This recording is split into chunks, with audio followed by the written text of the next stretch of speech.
So good morning, everyone. You're all very welcome to our third and final Investigate Woodlands webinar for this year. My own name is Rachel Geary, and I'm joined here today by Claire and Rob. Both of the guys work on the Green Schools programme. So I oversee the Learning About Forest programme and Cuil Beag. You might have heard of them over the last few years if you're working on the biodiversity theme. So this is the second year that we have been fortunate enough to receive funding from the Department of Agriculture, Food and Marine to run these Investigate Woodlands workshops in conjunction with Green Schools. So you guys are probably working on the theme of biodiversity, and we've been running 3 of these webinars over the past year. So today's webinar is all about celebrating our native Irish trees, because today is National Tree Day. This webinar will be about 40 minutes long, with some time for questions and answers towards the end of the presentation. So before I begin, just a few points to note. The session is being recorded, so only myself and Claire and Rob's screen will be on view. So if you want to be just extra sure, maybe just turn off your cameras. And we'd also ask that you turn off your microphones. But if you have any questions that you'd like us to answer, pop them in the chat and we'll try to get to them at the end of the presentation. Also, we'd ask that maybe the teachers there would change the name to, if it's your own name, maybe put your school name there so we know who we're interacting with. So I think that's it. We can get started with the webinar. And for anyone who just joined in the last minute or two, you're all very welcome. Now,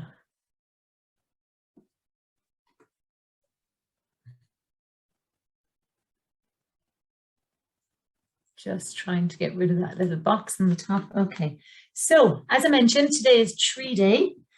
So schools and communities across the country are celebrating our native Irish trees, and the Tree Council of Ireland have been taking registrations from schools and sending out holly trees, which I'll talk about in a moment. So if you're doing any tree or forest related activities in your school today or during the week, and you're posting them on social media, you can hashtag Tree Day 2022, hashtag Leaf Ireland, or hashtag Green Schools Ireland. And we'd love to share your activities or stories. So the theme for this day is Root for Nature. You can see a nice little picture there of the mushrooms or fungi. So what the Tree Council are asking schools across the country to do today are explore the complex root system that is under the trees and the fascinating microscopic network of fungus that allows trees to communicate and connect to other trees, plants and animals. So what we're calling it is the Wood Wide Web instead of the World Wide Web, which is the original internet. So the original internet is actually 1.3 billion years old. The World Wide Web that we're using today for this webinar mimics the very first organism on Earth, which is fungi. Now the mycelium, or the thread-like vegetative part of the fungi that runs underneath our feet or underneath the trees in the ground, this network is like a super highway that passes vital information between the natural world, transferring the right nutrients to the right plants to ensure optimum vitality. So this is what the Tree Council are encouraging schools and communities around the country to investigate today. So the mushrooms are the part we're probably more familiar with, and these are the flowers that are above the ground. You can see some pictures of them there. And they help there. If you're working on the Green Schools program, you're probably maybe composting in school or at home, so you're maybe very familiar with this already, but we know that mushrooms and the fungi help to recycle dead wood and leaves on the woodland floor. So they're a really important part of the woodland habitat. Now, they don't just grow in woodland habitats. I was with a school just yesterday and they had lots of mushrooms growing around the garden area in their school grounds as well. So lots of creatures eat them, including birds, slugs, snails, foxes and badgers. Now I would say that mushrooms, some of them, as you probably know, can be poisonous. So don't just run out into your garden and start eating them. They can be quite tricky to identify. So we generally say avoid them unless you have an expert with you that can tell you a little bit more about what's safe, what mushrooms are safe or not, okay? So as well as talking about the wood wide web under the trees, the Tree Council have chosen our holly tree as the tree for this year's Tree Day. So holly, as I'm sure you're all very familiar with, is very easily recognized by its prickly evergreen leaves that you can see in the picture here. They're dark green in color and very waxy to touch. Now, the berries of the holly tree are really, really important food source for birds during these winter months that we're facing into. So the frosty winters, when food is really scarce, the berries on the holly tree are a really important food source. Holly is really common throughout Ireland. Very often we see it in our hedgerows along the sides of roads, and in many places. Maybe some of you even live in an area that has a name of a town or an estate that's named after the holly tree. And I'm sure some of you even have some friends in your class with the name holly. So one of the really lovely trees. But I'm going to ask now, and I'm going to keep an eye on the chat, guys. Do any of you know any of our other native trees that we might like to think about this week and celebrate? So I'm going to have a look at the chat. You can pop your answers into the chat there, keeping your microphones off. And let's see if any of you know our other native trees that we might find on our school grounds or growing along the hedgerows, which are really important, of course, as well, because we don't have a huge amount of forest. Brilliant. We have the holly tree popping up there. I've given you a big clue there because we've just been talking about it. Oak, very good. So the oak, the king of the forest, one of our largest, longest living trees. Brilliant. Somebody's popped in there the horse chestnut. So although the chestnut tree is quite common, it's not actually native. We've got ash in there, yes, one of our native trees. Unfortunately, struggling at the moment with ash dieback, but very prominent in our hedgerows as well. Rowan and mountain ash. Brilliant, guys. So in the picture here, we have the rowan tree, which some of you have named. So brilliant. And again, just like the holly, you can see it's full of berries, and you'll probably still see the berries on it if you're passing the hedgerow, along the hedgerows. And these berries, again, just like the holly, really important food source for many of our birds. So even though we're talking about holly this week, what you might like to do this week to celebrate our native trees is think about maybe your favorite tree. So maybe you prefer the oak tree or silver birch, which is one of my favorites, or alder or hazel, any one of our other native trees. And what you could do is maybe do a little project on it.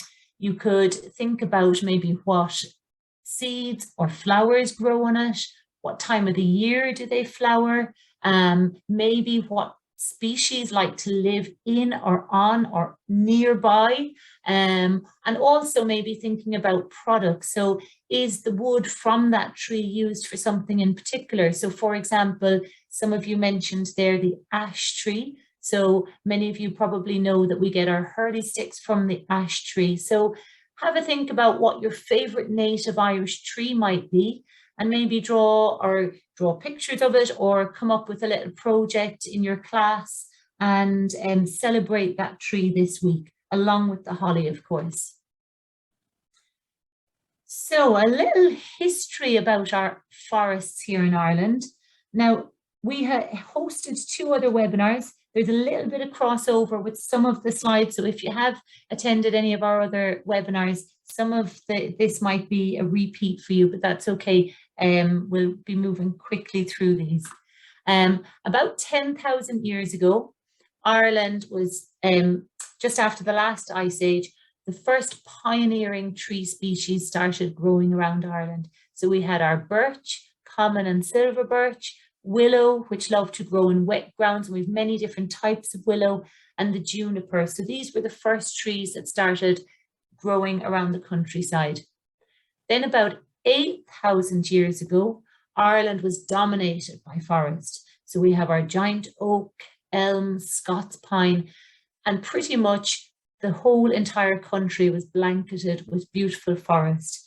Now things have changed quite dramatically. And today just 11% of our land in Ireland is forested. Now that is mostly non-native trees for the production of, or for growing trees for products and things like that. So even less than that is native forest. Now I think Cork, County Cork, represents approximately 11% of the country. So you can imagine if we squashed all our trees into one area, they would just cover the size of County Cork. So not great when you compare us to other countries around the world, but there's a huge drive at the moment to plant lots of trees around the country. And this, of course, is great not only for us, but for biodiversity. So hopefully a little bit of an improvement on that figure over the coming years. So trees are really amazing, and that's why we're here today, to celebrate them. And hopefully tomorrow you'll maybe think of projects in your class that you might like to do, and looking a little bit into more detail into the trees of Ireland. So I'm going to have a look at the chat again, guys. And maybe you might like to pop in there. Can any of you tell me why our trees are so important to us? So anything at all that comes to mind? They give us oxygen. Yeah, I think that's the one that everybody is most familiar with. And without oxygen, of course, we can't breathe. And of course, the other side of that is not only are they giving us oxygen, but they're taking in carbon dioxide. Yeah, and somebody there has popped it up. Is it St. Oliver's? They remove carbon dioxide. Brilliant. They give us oxygen. So what else, guys, do they do apart from oxygen? They do lots of other wonderful things. They give us Hurleys, brilliant source of food for animals, and not just animals, guys. Us, I'm sure if any of you open up your lunch boxes, or if we've any secondary schools, if you're popping down to the shop for your lunch, most of you would be buying probably a piece of fruit, an apple, orange or banana. Brilliant. We can make paper, binding the soil. So that's a really good one as well.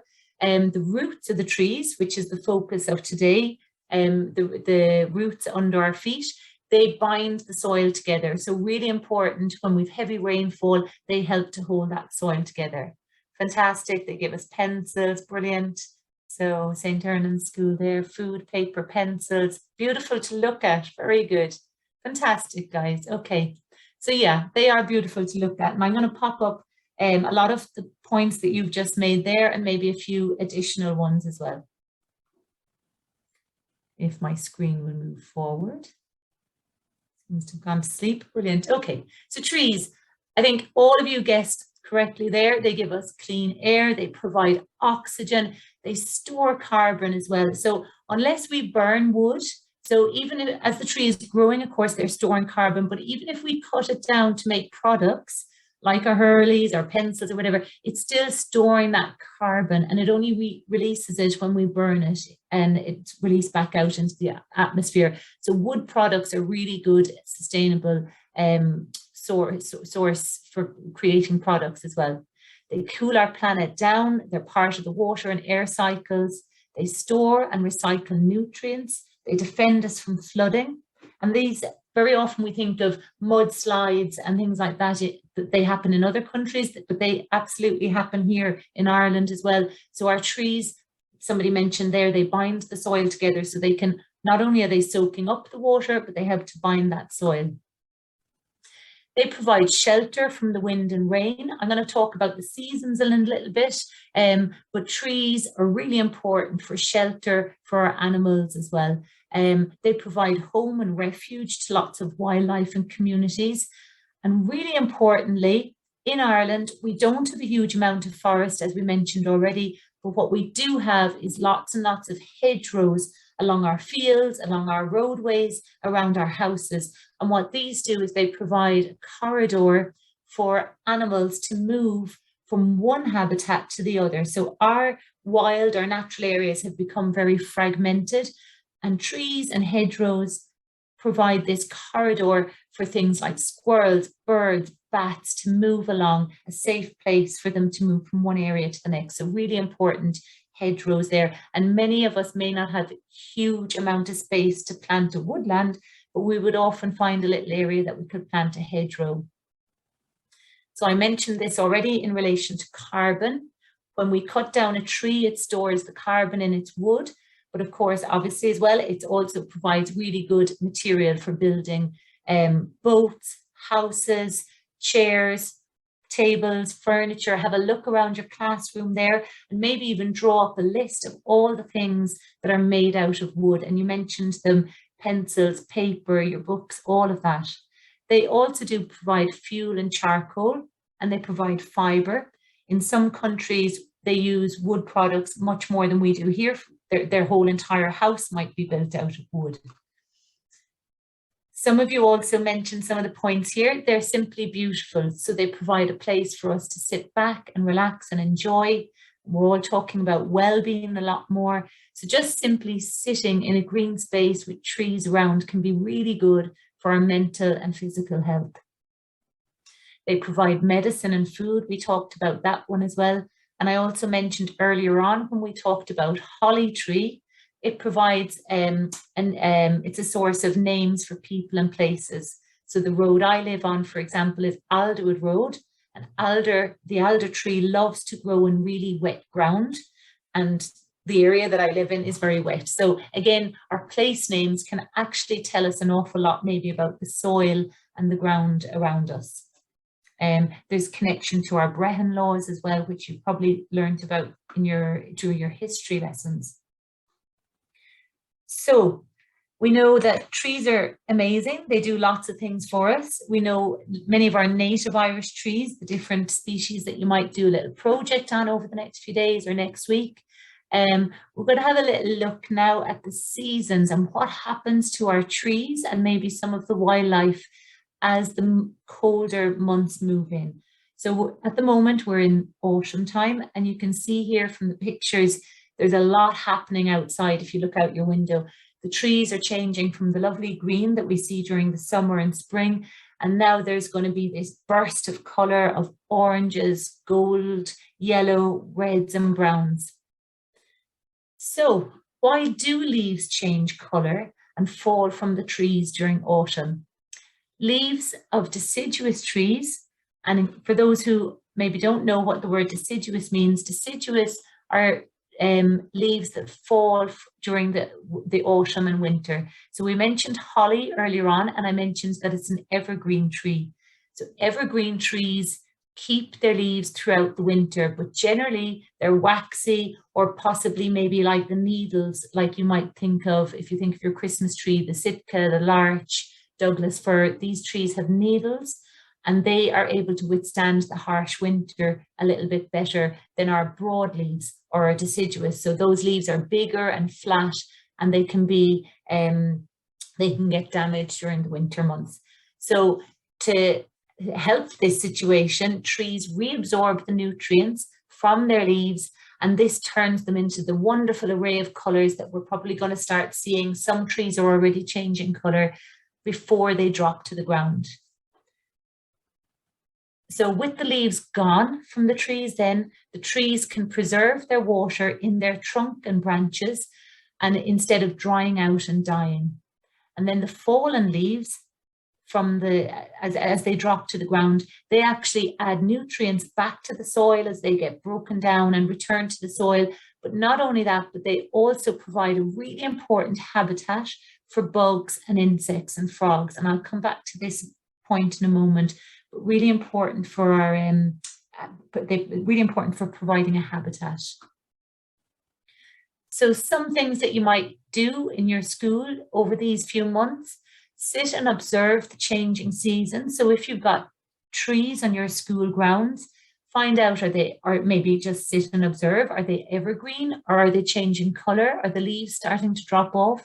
If you don't have trees in your school ground, maybe you could do it at home, or if there's a nearby park or woodland area, and observe what's happening them. But also look at what's happening, the birds and the bugs and the animals. Are we seeing butterflies these days? Has it gotten too cold for different animals or birds or insects? So observing what's happening. On a wet, windy day, we tend not to see so many birds, whereas when it's mild and low winds, the birds will be out and about, okay? So just noticing what's happening around you. You can also check out the European Autumn Tree Observation Campaign. If you visit Globe Ireland, they've got lots of resources available there. So check them out, and some great workshops and activities available, and in particular for the secondary schools, if we've got anyone joining us today.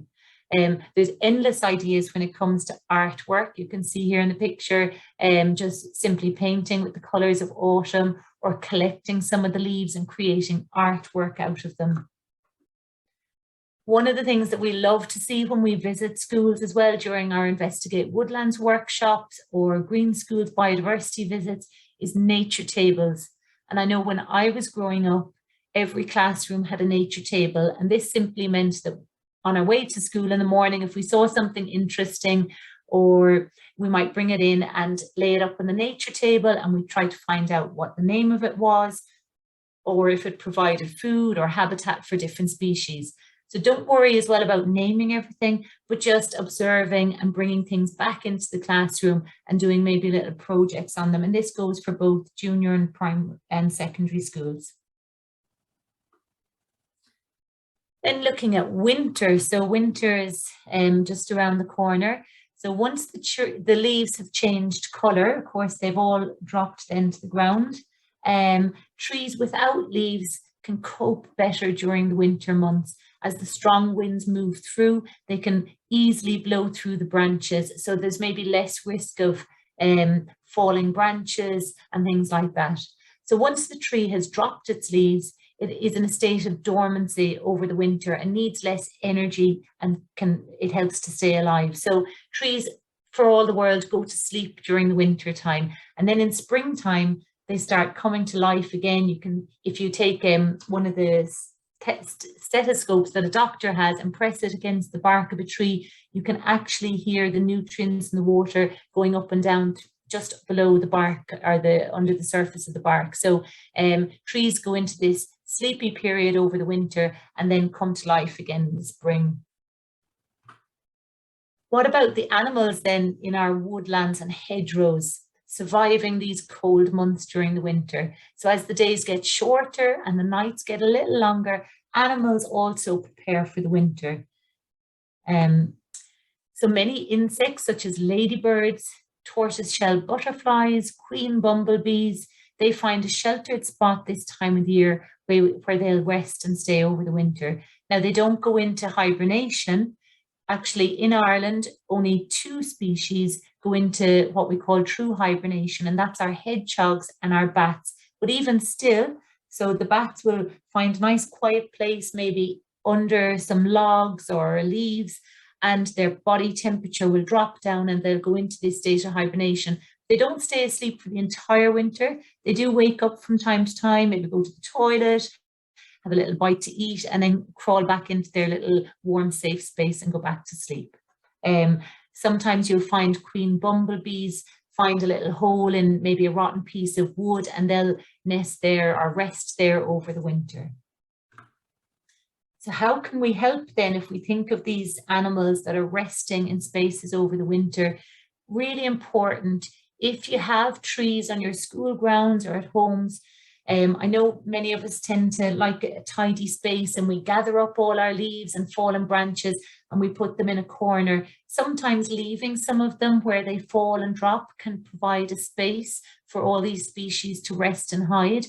But rather, even if you are gathering them up, don't send them off to another site. Keep them on your school grounds. Maybe find a little corner that you can stack them up and pile them, or maybe under a hedgerow or a tree, and you're providing essentially a bug hotel or habitat for the species, the frogs, the insects, the bugs. So you don't have to go out and buy any fancy kind of bug hotels or hedgehog boxes or anything like that. Simply gathering up your fallen trees or branches or logs and putting them in a little pile, that creates the perfect habitat for hedgehogs, frogs, bugs that we mentioned in the previous slide. Okay, so you can see some pictures here in the slide, very simple, and you're just providing that space for overwintering creatures. In the middle picture, some schools are using hazel rods and willows to create fences or screen off areas, or maybe a little bit of a shelter belt.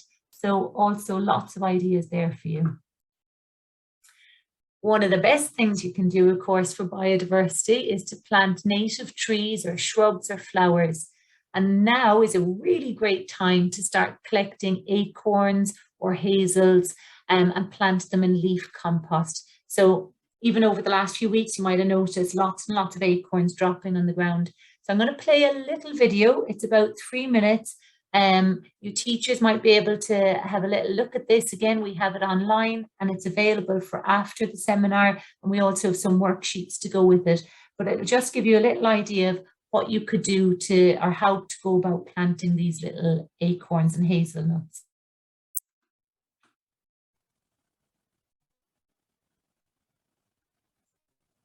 Oops, sorry, we'll try that one again. So Claire, you might let me know if this is playing okay.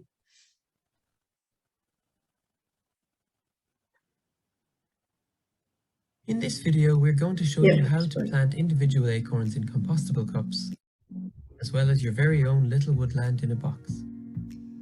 We will be using acorns from oak trees, but you could mix it up with some other native seeds such as hazelnuts, ash keys, or even add some non-natives like sweet chestnut or beech mast, which are all quite easy to grow.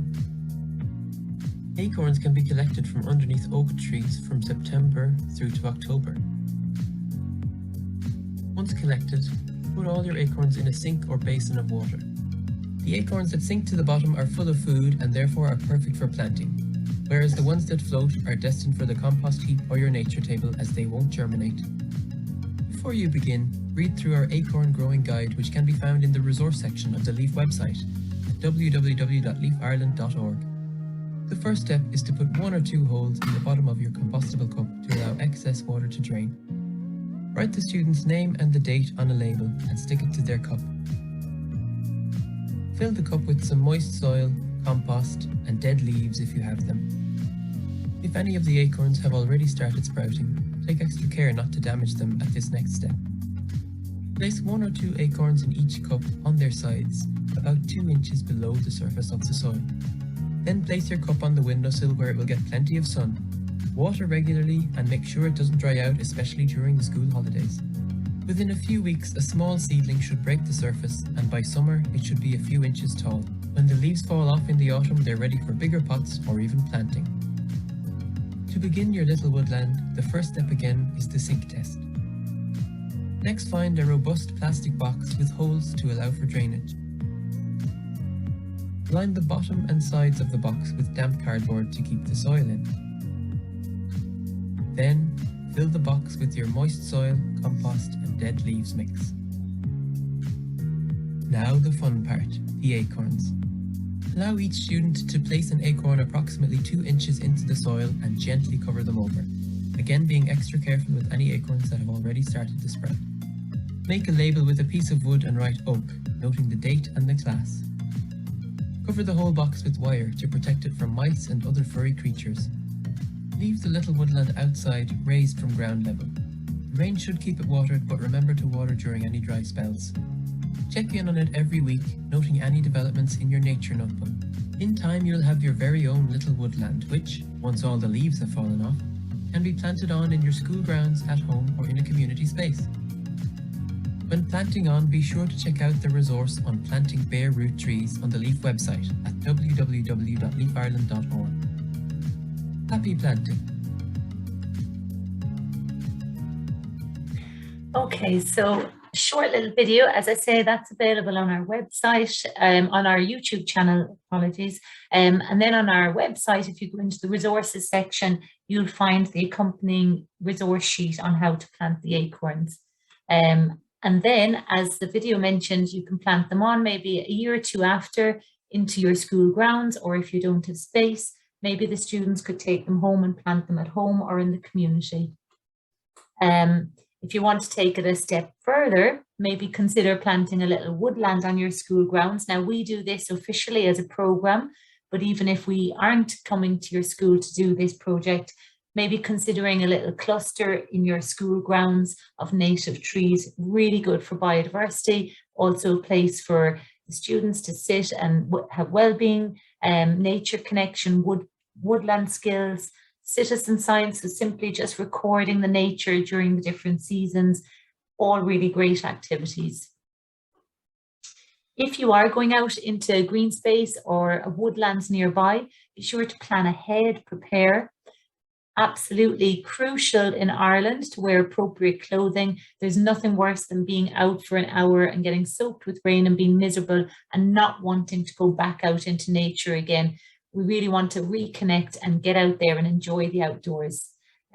Keep a nature notebook. Whether you're in primary school or secondary school, you can have your science notebook, recording again all the time during the seasons, and have fun, most important. As I mentioned already, we've got loads of different resources available on our website. We've got plant spotter sheets that you take with you during the different months, record the different species that you see, lots of different activities as well in relation to recording the age and height of trees on your school grounds. So that's pretty much it, guys. I'm going to stop sharing my screen